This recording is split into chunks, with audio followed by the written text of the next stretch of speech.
नवरात्रि में अनाथ बच्चों को खाना खिलाने वाली बहू। आलोक, ये तुम कैसी बातें कर रहे हो? तुम जानते हो ना, मैं गरीब परिवार से हूँ और तुम एक अमीर परिवार से। तुम्हारे घर वाले मुझे कभी भी अपनी बहू नहीं मानेंगे। दुर्गा, मैं तुमसे बहुत प्यार करता हूँ और तुमसे ही शादी करना चाहता हूँ। इसलिए हम दोनों मंदिर में जाकर शादी कर लेते हैं, फिर हमें कोई अलग नहीं कर पाएगा। लेकिन आलोक। अरे लेकिन कुछ नहीं, मैंने कह दिया सो कह दिया। हम अभी जाकर मंदिर में एक दूसरे से शादी करेंगे, ओके? आलोक की बात सुनकर दुर्गा की आंखों में आंसू आ जाते हैं और वो आलोक के गले लग जाती है, जिसके बाद दोनों जाकर मंदिर में एक दूसरे से शादी कर लेते हैं। शादी के बाद आलोक दुर्गा को अपने घर ले जाता है। आलोक के घर में आलोक की माँ सुजाता और भाभी संगीता रहती थी। सुजाता संगीता जैसे ही आलोक के साथ दुर्गा को शादी के जोड़े में देखते हैं तो वो दोनों हैरान रह जाती हैं। आलोक, ये लड़की कौन है और तुम दोनों शादी के जोड़े में क्या कर रहे हो? माँ, इसका नाम दुर्गा है। मैं और दुर्गा एक दूसरे से बहुत ज्यादा प्यार करते थे, इसलिए हमने शादी कर ली। क्या तूने शादी कर ली, वो भी हमें बिन बताए? तेरी हिम्मत कैसे हुई इस लड़की से शादी करने की? ये लड़की कौन है, इसका क्या स्टैंडर्ड है, क्या परिवार है? भाभी, माँ, इसका नाम दुर्गा है और ये मेरे ही कॉलेज में मेरे साथ पढ़ती थी। दुर्गा हमारी तरह किसी अमीर परिवार से नहीं बल्कि एक गरीब परिवार से है, लेकिन दुर्गा एक बहुत अच्छी लड़की है और ये एक बहुत अच्छी बहू भी साबित होगी। क्या तू एक गरीब लड़की को हमारे घर की बहू बना कर ले आया? अरे इसकी औकात ही क्या है, ये तो हमारे घर की नौकरानी बनने के भी लायक नहीं है। माँ, आप मेरी पत्नी के बारे में ऐसा कैसे बोल सकती हैं? ये मेरी पत्नी है और मैं इसके खिलाफ एक शब्द नहीं सुनूंगा। अगर आपको ये शादी मंजूर नहीं तो कोई बात नहीं, मैं और दुर्गा यहाँ से चले जाएंगे हमेशा हमेशा के लिए। आलोक दुर्गा का हाथ पकड़ता है और उसे ले जाने लगता है। अपने बेटे को जाता देख सुजाता मजबूरन शादी को मंजूर कर लेती है, जिसके बाद सुजाता अपनी बहू का गृह प्रवेश करती है। दुर्गा एक अच्छी बहू होने के सारे फर्ज निभाती थी, लेकिन संगीता और सुजाता दुर्गा को गरीब होने की वजह से बिल्कुल भी पसंद नहीं करते थे। दुर्गा बचपन से ही दुर्गा माता की बहुत बड़ी भक्त थी, जिसके चलते वो सुबह शाम दुर्गा माता की पूजा करती थी।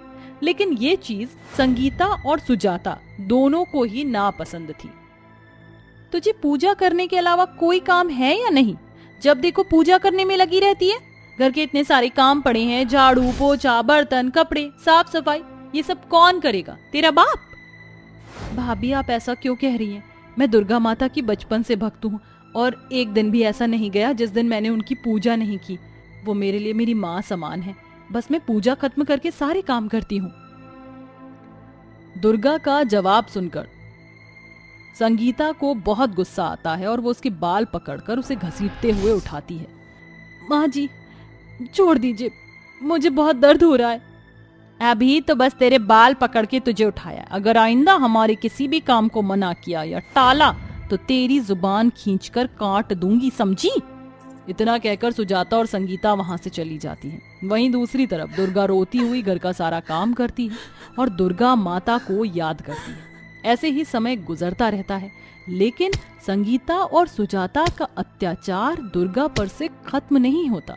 लेकिन दुर्गा का विश्वास भी दुर्गा माँ पर अटूट होता है। नवरात्रि आने वाली है और मैं इस बार भी हर साल की तरह नवरात्रि के पूरे नवरात्र रखूंगी। एक काम करती हूँ, जल्दी से घर का सारा काम खत्म करके पूजा का सारा सामान ले आऊंगी। दुर्गा जल्दी से घर के सारे काम खत्म करती है और नवरात्रि की पूजा का सामान लेने के लिए जाती है। लेकिन तभी वहां संगीता और सुजाता आ जाते हैं।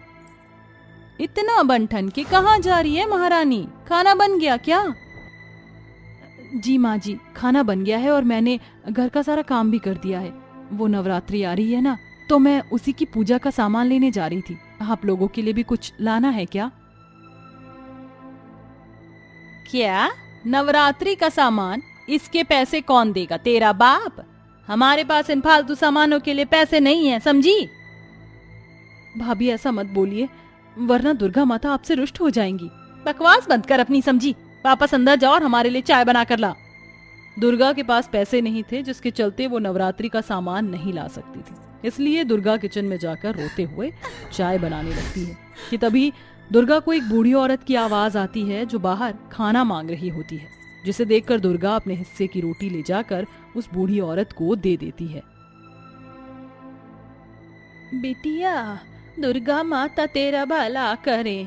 मेरे पास तुझे देने के लिए तो कुछ नहीं है, लेकिन ये पूजा का कुछ सामान है, तो इसे रख ले। वो बूढ़ी औरत दुर्गा को पूजा का सामान देकर चली जाती है, जिसे देखकर दुर्गा बहुत खुश होती है और जाकर नवरात्रि की पूजा की तैयारी करती है और दुर्गा माता की आरती गाती है कि तभी वहां संगीता और सुजाता दुर्गा को पूजा करते देख लेते हैं। उन्हें दुर्गा पर बहुत गुस्सा आता है, इसलिए अब वो दुर्गा के नवरात्रि के व्रत को खराब करने का प्लान बनाते हैं। दुर्गा, आज घर में खीर बनी थी तो सोचा तुझे भी दे दूं। नहीं भाभी, आज मेरा व्रत है, व्रत में मैं ये सब चीज नहीं खा सकती। तू तो मेरी दी हुई चीज को मना करेगी? तू जानती है ना, अगर तूने ये खीर नहीं खाई तो मैं तेरा क्या हाल करूंगी। आप चाहे कुछ भी करें, लेकिन मैं अपना नवरात्रि का व्रत नहीं तोड़ूंगी। तू रुक, मैं अभी तेरा व्रत तोड़ती हूँ।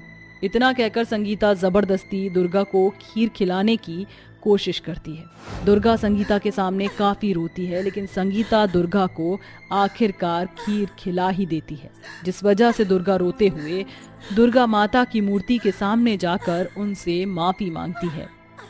हे माँ दुर्गा, मुझे माफ कर दो, इसमें मेरा कोई कसूर नहीं, मुझे माफ करो और मेरे व्रत को स्वीकार करो। अपने साथ इतना सब कुछ होने के बाद भी दुर्गा हार नहीं मानती और दुर्गा माता के 9 व्रत रखती है। ऐसे ही पूरे 9 दिन तक उसके साथ उसकी सास और उसकी जेठानी कभी उसे मारते तो कभी उसकी पूजा को खंडित करने की कोशिश करते हैं, लेकिन दुर्गा हार नहीं मानती। ऐसे ही 9 दिन बीत जाते हैं और 9वें दिन कन्या पूजन के लिए दुर्गा 9 अनाथ बच्चों को लेकर आती है। बच्चों, तुम यहाँ आराम से बैठो, मैं तुम्हारे लिए माता रानी का प्रसाद लेकर आती हूँ। दुर्गा उन अनाथ कन्याओं के लिए भोग का प्रसाद लेने के लिए जा ही रही होती है कि तभी वहां संगीता और सुजाता आ जाते हैं और गरीब अनाथ बच्चों को देखकर उनका गुस्सा 7वें आसमान पर पहुंच जाता है। तेरी हिम्मत कैसे हुई अपनी तरह गरीब लड़कियों को मेरे घर के अंदर लाने की? ये राशन क्या तेरे बाप ने भिजवाया था जो तू इन लोगों को ये प्रसाद खिला रही है? अभी इन लोगों को इस घर से बाहर ले जाओ, वरना उनके साथ साथ तुझे भी इस घर से निकाल दूंगी। भगवान से डरिए, आज कन्या पूजन है। आज के दिन कन्याओं का अपमान करना दुर्गा माता का अपमान करना होता है। अच्छा, तो तू अब 2 कौड़ी की मुझे समझाएगी कि क्या अपमान है क्या पुण्य है? रुक, आज तो तेरी अकड़ ठिकाने लगाकर ही रहूंगी। इतना कहकर जैसे ही दुर्गा का हाथ पकड़कर उसे घर से बाहर ले जाने लगती है कि तभी वहां दुर्गा माता की मूर्ति के अंदर से एक सफेद और चमकदार रोशनी निकलती है और देखते ही देखते उन सब के सामने साक्षात दुर्गा माता प्रकट हो जाती हैं। रुक जाओ सुजाता, अगर तुमने एक कदम और आगे बढ़ाया तो मैं तुम्हें जलाकर समाप्त कर दूंगी। तुम दोनों ने शुरुआत से मेरी बेटी दुर्गा पर बहुत अत्याचार किए हैं, लेकिन उसने हार नहीं मानी। तुमने मेरा इतना अपमान किया और आज तुम मेरी ही कन्याओं को घर से बाहर निकालने की बात कर रही हो। तुम्हारा पाप का घड़ा अब भर गया है, इसलिए अब तुम दोनों को सजा जरूर मिलेगी। दुर्गा माता सुजाता और संगीता को उनके किए की सजा देने ही वाली होती हैं कि तभी दुर्गा माता को रोक देती है। इन्हें सजा मत दीजिए, इन्हें सजा मिलता देख मैं कैसे देख सकती हूँ माता, इन्हें क्षमा कर दीजिए। तुम लोगों ने इसके साथ इतना बुरा किया, लेकिन ये आज भी तुम्हें सजा देने से मना कर रही है। दुर्गा माता की बात सुन सुजाता संगीता को अब अपनी गलती का एहसास हो जाता है, जिसके बाद दोनों दुर्गा माता से माफी मांगकर दुर्गा से भी माफी मांगते हैं। दुर्गा माता उन सभी को आशीर्वाद देकर चली जाती है, जिसके बाद अब संगीता सुजाता और दुर्गा तीनों मिलकर उन सभी अनाथ कन्याओं का कन्या पूजन करते हैं और खुशी खुशी साथ रहते हैं। पाखी, सौम्या, किंजल तीनों अनाथ और गरीब बहनें मंदिर में देवी माँ की पूजा कर रही थीं। दरअसल वह दुर्गा माँ की बहुत बड़ी भक्त थीं। दानव दल पर टूट पड़ो माँ करके सिंह सवारी, 100 सिंहों से तू बलशाली, अष्ट भुजाओं वाली दुष्टों को तू ही लल कारती ओ मैया हम सब उतारे तेरी आरती। आरती करके तीनों बहन घर की तरफ लौट रही थी कि अचानक से तेज रफ्तार में आती कार उनके सामने रुकती है। कार से 3 लड़के बाहर निकल कर आते हैं और वो उन तीनों लड़कियों को देखते ही रह जाते हैं। अरे, आपको ठीक से कार चलानी नहीं आती है तो चलाते क्यों है? वही तो, बड़ी मुश्किल से बचे अभी हम तीनों। अगर कुछ हो जाता तो हमसे बुरा कोई नहीं होता। ओ हेलो, घूर घूर के क्या देख रहे हो? तीनों लंगूर कभी लड़की देखी नहीं है क्या? हम कुछ बोल रहे हैं, समझ नहीं आ रहा क्या? जी वो बस ऐसे ही। गलती हो गई, सॉरी। हम भी तेज गाड़ी चला रहे थे, लेकिन आपको भी अपने आसपास ध्यान रखना चाहिए था। हाँ हाँ बिल्कुल, अगर आपको हेल्प चाहिए तो हम आपको गाड़ी में बिठाकर घर छोड़ देते हैं। नहीं, उसकी कोई जरूरत नहीं है। देखिए, अगर आप ऐसे मना करेंगी तो हमें लगेगा आपने हमें माफ नहीं किया है।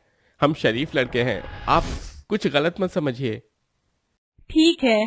फिर तीनों लड़कों को तीनों लड़कियां रास्ता बताती हैं, जिसके बाद वो उन्हें घर छोड़ देते हैं।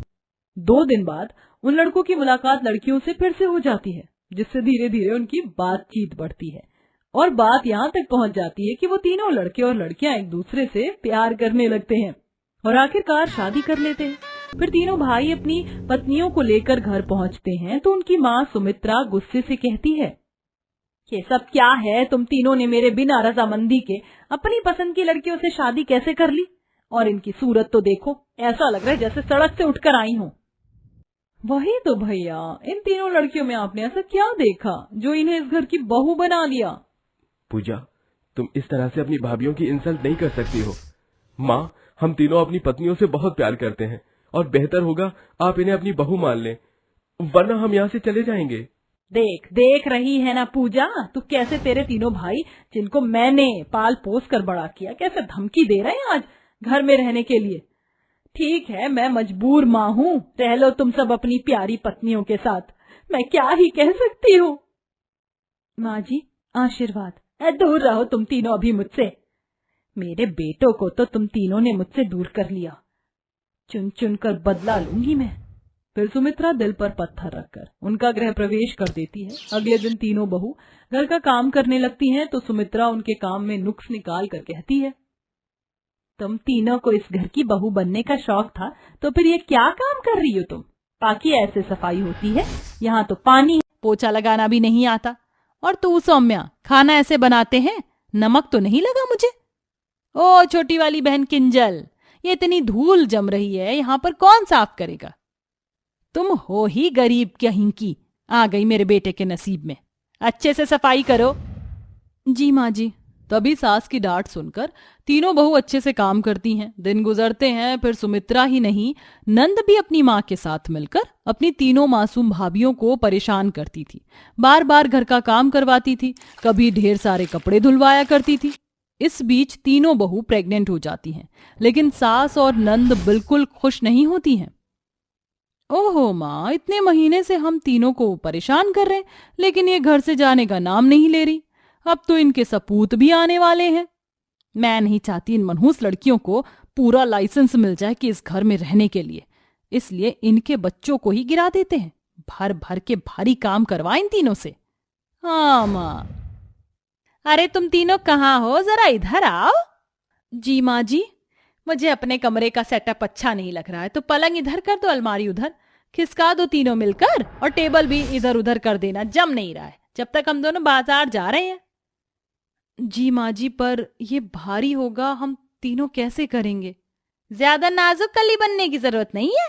इतना कहकर माँ बेटी शॉपिंग करने चले जाते हैं और तीनों बहुत मुश्किल से सुमित्रा के कमरे को जचाती हैं। कुछ दिनों बाद तीनों बेटे एक हादसे में गुजर जाते हैं, जिससे पूरे परिवार पर कहर टूट पड़ता है और सुमित्रा भला बुरा कह के अपनी तीनों बहू को घर से बाहर निकाल देती है, जिसमें तीनों बहू को 6 महीने की गर्भवती होते हुए भटकना पड़ता है। हे भगवान, चलते चलते पांव दर्द हो गए और हमारे बच्चों को भी भूख लग रही होगी। दीदी, अब हम क्या करें, हमारा तो कोई ठिकाना ही नहीं है। परेशान मत हो, यहाँ से कुछ दूर पर दुर्गा माता का मंदिर है, वहां भंडारा हो रहा होगा और पानी भी वहीं से ही पी लेंगे। आखिर हमें हमारे बच्चों का भी तो ख्याल रखना है। ये हमारे पति की आखिरी निशानी है। हाँ दीदी। ये कहकर तीनों दुर्गा माता के मंदिर पहुंचकर भंडारा और पानी ग्रहण करती हैं। फिर कुछ दूरी पर चलकर एक खाली झोपड़ी को अपने रहने लायक बनाकर वहां आराम करती हैं। हे देवी मैया, हमारी रक्षा करो और हमारे बच्चों का ख्याल रखना। छत तो आ गई है, लेकिन अपने बच्चों को खाना खिलाने के लिए कोई अन्य दूसरा सहारा नहीं है। अब क्या करें? मैं बाहर जाकर कुछ इंतजाम करती हूँ। किंजल कुछ काम देखने जाती है, मगर कुछ हासिल नहीं होता है। पता नहीं हमारे साथ ऐसा क्यों हो रहा है। हमारे पति भी चले गए हमें छोड़कर। हे माता रानी, कुछ तो कीजिए। अरे तुम दोनों को याद है, कल से नवरात्रि है, क्यों ना हम माता रानी का व्रत करें। शायद माता रानी कुछ चमत्कार कर दे। हाँ, बिल्कुल ठीक कहा सौम्या।